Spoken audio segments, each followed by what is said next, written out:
Okay, students, so we're going to do some revision on component 2 for the AS language. That's the corpus. This video is focusing on the A to C. That's the short answer questions. The corpus would be like 10 texts or so, 8 to 15 texts, very small little texts. You're asked to analyze them. The short answer questions, you're asked to look at the corpus and pick out certain features and explain the effects very quickly. Okay, so there's a total of 20 marks available, and you'll be asked to pick out 10 features and explain those features, and they'll all be these: lexis and semantics, grammar, or phonology. Okay, so lexis and semantics, the words and the meanings; grammar, the sentences and how they're put together; phonology, the sounds. It will always be those ones that you're asked short answer questions on. We're extremely confident about that. With those, that, and that, we've been told that those will be the ones that are going to be looked at for the short answer. And so you need to have a really good understanding of what goes under each of those frameworks, each of those levels, so that you don't get it wrong. If they ask for a grammatical feature and explain the effect, and you give me a lexical feature, even if you're brilliant in your explanation, it's a little explanation of the effect, you're not going to get the mark because it isn't under grammar. So you have to be really clear what goes under each one. Don't muddy it up. So even really, really good students sometimes want things to be complicated and difficult and marginal. What we want is just absolute clarity. These are the levels, and these are the types of things that you could find in the corpus. They might not be there, but the types of things you could find, and you want to make it as easy on yourself as you possibly can. Give yourself lots of time for the long answer question. There'll be a separate video on that in a moment. Okay, so in a moment, well, when I get around to doing one in the margins of the rest of my job. So lexis and semantics, and lexis is the words. I'm just going to go through these terms, and you'll see what it is that we're looking at. So I'm just going to cover those over to make it a little less difficult at the time being. So syllables, okay, for lexis. So lexical features could be the use of polysyllabic, monosyllabic, and disyllabic lexis. Make sure that is a feature, not just it just happens to have the word the in it, the and a. If they're just incidental, it's not really a feature at all, is it, that monosyllabic lexis? But perhaps there's a use of monosyllabic lexis for a particular effect, or a use of polysyllabic lexis for a particular effect. So the word pen is one syllable.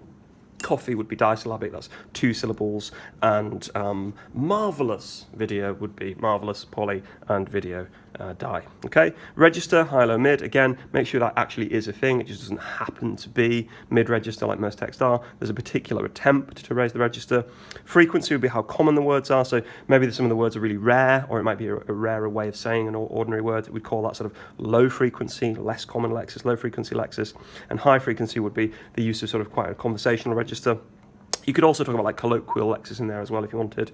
Archaism would be like old words, so it's a little bit difficult, that one, but sometimes there might be, say, somebody calls it a wireless rather than a radio, for example.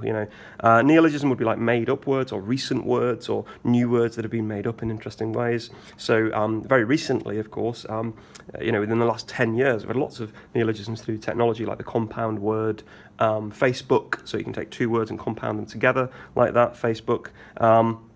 Or you could just make up a word, a completely nonsense word. I won't do that now because this is a video and people will make fun of me. Lexical fields, okay, so particular fields of meaning. So, for example, in the lexical field of the military, say you might have tank and shell and rifle and all these sort of words to do with the military in the lexical field. Semantic field's a bit broader, we'll get to that in a second.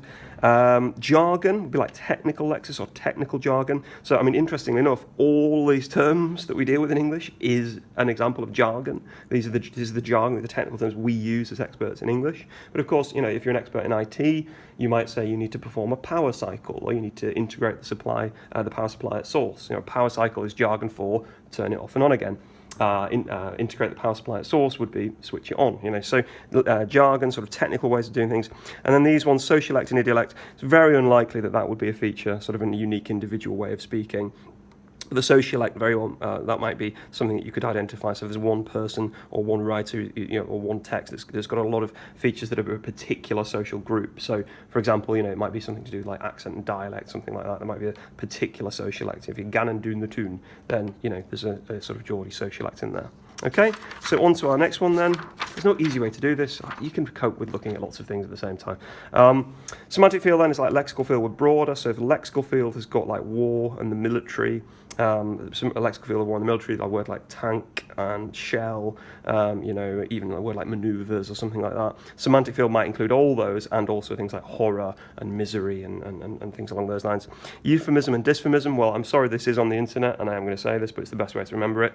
Euphemism is a nice way of saying something, dysphemism a nasty way of saying something. So if you're saying I want to go to the toilet, something like that, a euphemistic way of saying it would be, I want to go and powder my nose, or something like that. Whereas a dysphemistic way would be saying, I don't know, something terrible like I'm away for a slash, something like that. Okay. Connotations, unlikely to be a feature on its own, but there might be a particular word with particular connotations. So, the connotations of the colour white, so colour connotations, might be peace, for example, the use of ideas that are associated. Anything to do with rhetoric, so I tend not to go into that in too much detail in my classes because there's so many different rhetorical terms, but you might know things like incrementum, building up, epizoexis, things like that. But any sort of rhetorical features, obviously rhetorical questions, that would more likely to be a grammar issue, but anything where it's like incrementum, building up, or anything like that, if you want to do some revision on that, you can, but you probably don't need it for these short answer ones. And this is a really good area, so anything sort of literary can be a semantic feature because it's to do with meaning. So anything to do with figurative language, metaphorical language, similes, exaggeration, hyperbole, that sort of rhetorical feature. Anything to do with like sort of literary ideas that you've learned, when you've been at school, things like that. So there might be use of symbolism or analogy or allegory. So a little bit of revision of those sort of basic literary features, that'll do for semantics as well. And then idiom, like sayings, like don't throw the baby out with the bathwater, and life isn't all bed of roses and all those type of things, little sayings. Okay, so that's lexics and semantics done. Definitely, most of these top ones here you should definitely know. And to be honest, most of these are pretty straightforward. Okay, grammar, well, it's my favourite one, banging about it all the time. So sentence types and sentence functions, I can't keep on explaining them. They're so important. It's like, the absolute foundation of anything interesting about English is what are the types of sentence? Simple, compound, complex, minor. What are the sentence functions? Interrogative, declarative, imperative, exclamative. There is a separate video on those. We'll go over them again, but we've been doing this for a whole year. Simple sentence, one main independent clause. Compound sentence, at least two main independent clauses. They could be sentences on their own, joined with a conjunction. Complex sentences, not long. It's not what it means. One main independent clause could be a sentence on its own, and one or more subordinate clauses or dependent clauses that couldn't be sentences on their own. And then minor is like a non-grammatically correct sentence, so maybe a phrase or a subordinate clause on its own, or even a single word like coffee, something like that. Okay, functions, interrogative, questions, declarative statement, imperative commands, and exclamative, well, technically ends with an exclamation mark. Okay, although the primary school children now are saying that it's in their test, unless it's got a question word at the front, it's not an exclamative. What a delightful cup of coffee! Exclamation mark. That's the only technical one for them, but for us it's just an exclamation mark, really. Pre and post modification. Okay, so here is my pen. Yes, this is my pen. There it is. Okay, what type of pen is it? Well, it's a black pen. That's pre-modification. Black pen, pre-modification. The pen is black, post-modification. The coffee is hot, post-modification. This is some hot coffee, pre-modification. The word that's modifying it, is it before or after? Okay, did I drop the pen quickly? Yes, I dropped the pen quickly. Post-modification, I quickly dropped the pen. Pre-modification. Okay, noun phrases, so a really standard black pen. Yeah, noun phrases where the head word is the noun. The tense might be interesting for grammar. So is it in present or past tense, or does it change tense? Are there sort of like ing participle words, things like that? Clause structure, things like that. That might be quite interesting. And then non-standard grammar. Yeah, okay. So are there any examples of, say, non-standard grammar? Be careful with that. It doesn't just mean misspellings. It certainly doesn't mean that, or wrong English. It's got to be grammatical, the thing that's wrong. Okay, so the thing that's non-standard. So, for example, the double negative would be seen as non-standard grammar. So, I ain't done nothing would be seen as non-standard grammar because you've got two things there. I haven't done nothing.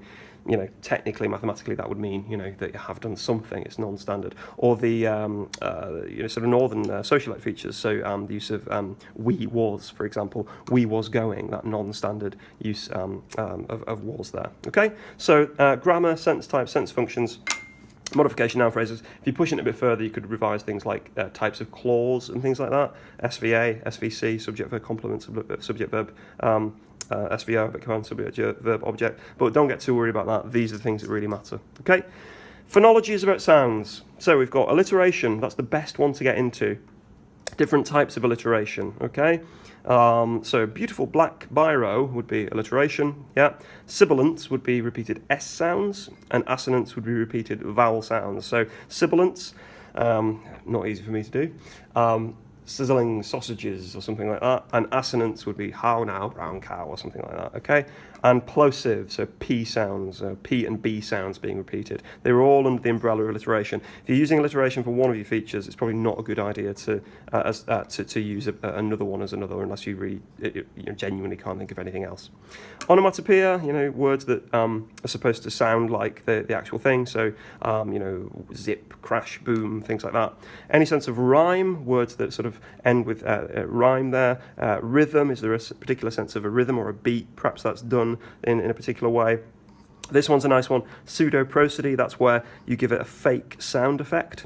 So the technical sort of definition of that is where it's given a prosodic feature through some sort of orthographical change. So technically that would mean if I capitalize something in a text message, I'm shouting, for example. If I italicize something, put it in italics, one word in a text message, it might mean emphatic stress. It's a fake sound effect, pseudo-prosodic effect. And then I-dialect, so implying a particular dialect or accent or something like that through sort of some sort of misspelling or variant spelling, something along those lines. There's also things like, the homophonic pun as well, like we had a bit of an issue with some sort of students just saying, well, this is a homophone because you can spell it in different ways, like where and where, where as in a question word and wear as the verb to wear some clothes. But obviously it's got to be an actual feature in the text. It can't just happen to be there. You can otherwise, what the first person pronoun I and the noun my eye that I see out of, they're homophones, they sound the same, but unless it's a feature, you can't really sort of mention it. Okay, so make sure that you know what goes under each of those frameworks. Let's have a look at what we do with them. Okay, so what have we got? It's really, really low tech. I have to apologise for this. Okay. So here is a mini corpus. Okay, so obviously I'm not going to go through in a little revision video the 10, 15 texts that you might get in the exam, but I'm going to give you a little mini corpus to have a look at. So just 4 texts here. Okay, it's also a bit challenging for me to pick features out. A sip of coffee there. Right, so part of the corpus of the opening lines to famous. You'll notice the deliberate mistake there that I changed the corpus last minute to poems. Not novels, because you've done that before. So the different poems. So you'll get total of 20 marks, 8, 6, and 6 here for the short answer. Obviously D is analyse and evaluate the ways the opening lines of poems engage their reader. So it'll be the whole corpus, but we're not going to do that now. We're just going to do these 3 here. So identify, and it'll always be the same. Slight problem with the thing there. There we go. Okay, it'll always be the same. Identify lexical and semantic features and explain the effects. Identify grammatical features and explain the effects. And identify phonological features and explain the effects. And they might sort of change around the way in which you do that. Okay, they might change around the number that you're asked for here. Okay.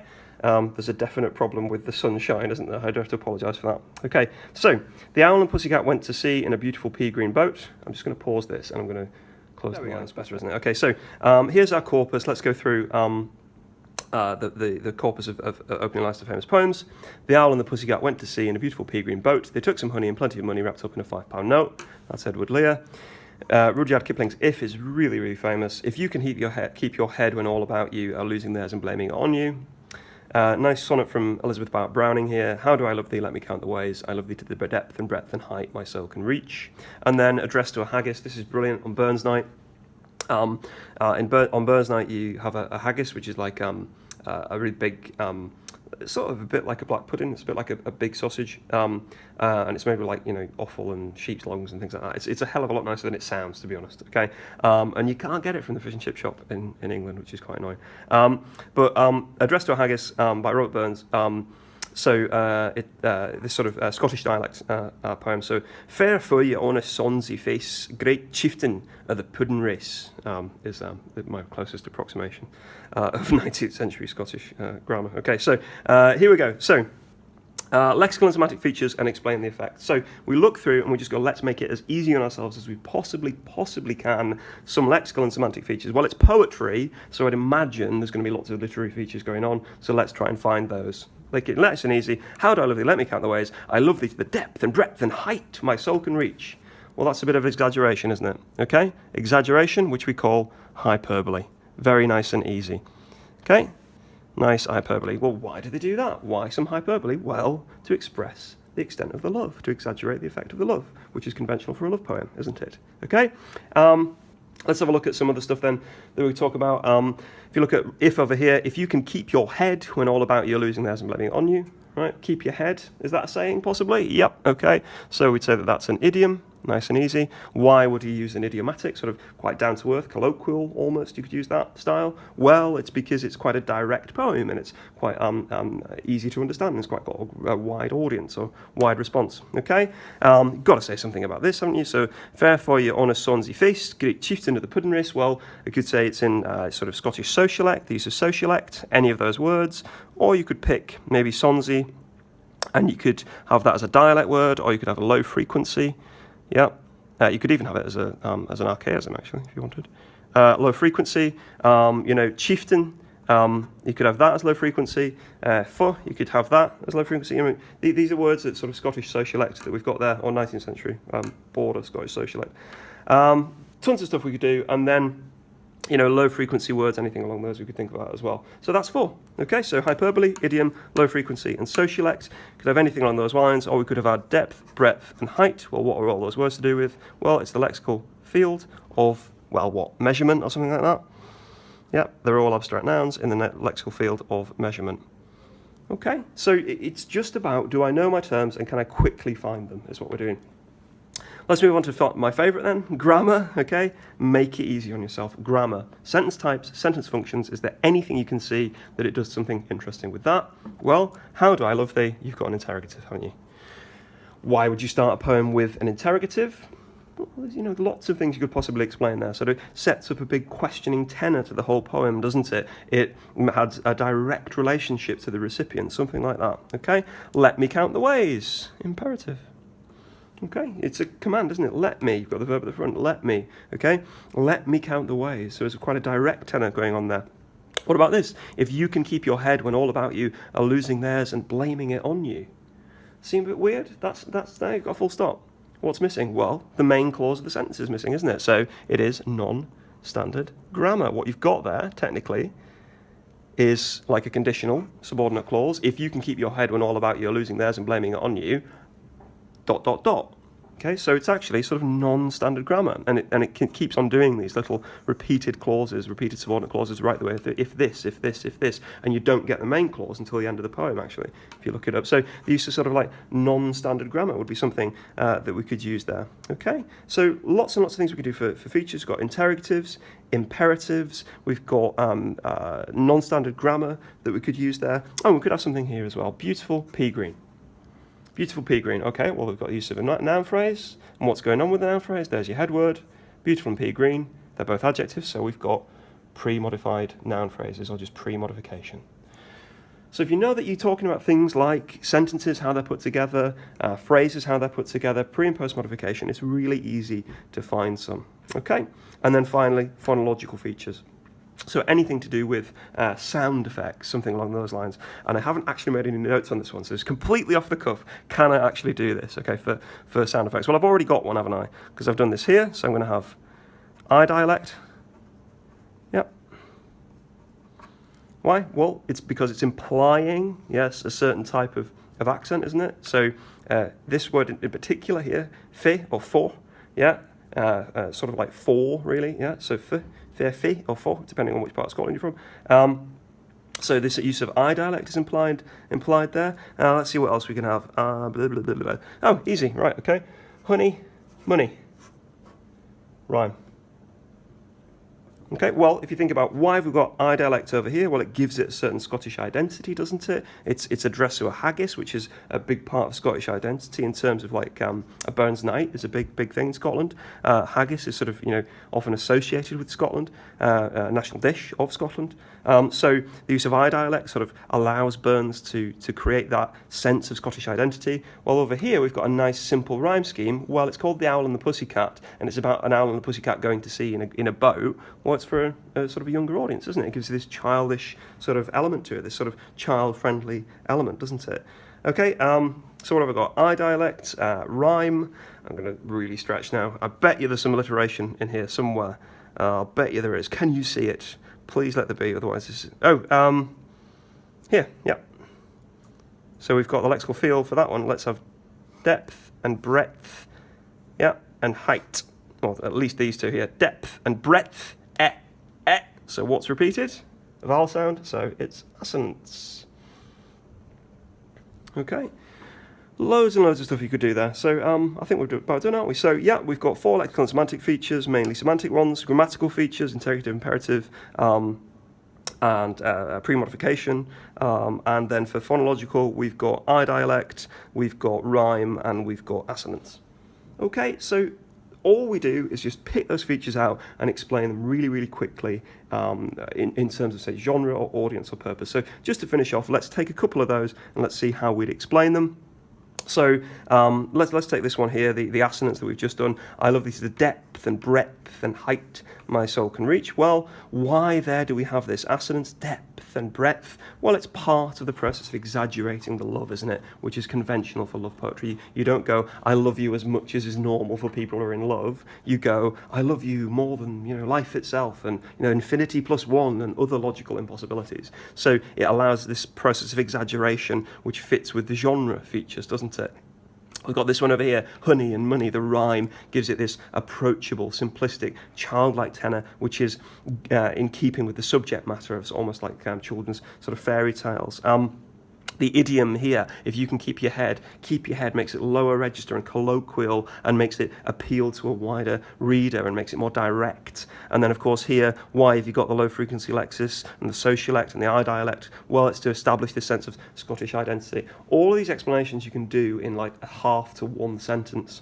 So to finish off then, let's just make sure we're clear on what we're doing. You've got to learn your frameworks, you've got to know what definitely comes with each one, and when you're presented with the short answer questions and the corpus, make it easy on yourself. Go for things that are just simply there, that are definitely features, and that are definitely part of those particular frameworks, and then explain nice and simply and clearly in about half to one, maybe 2 at most sentences. Why is it there? Genre, audience, purpose, context, certain quality that's given to the text. Okay, I hope that's helpful. Thanks very much.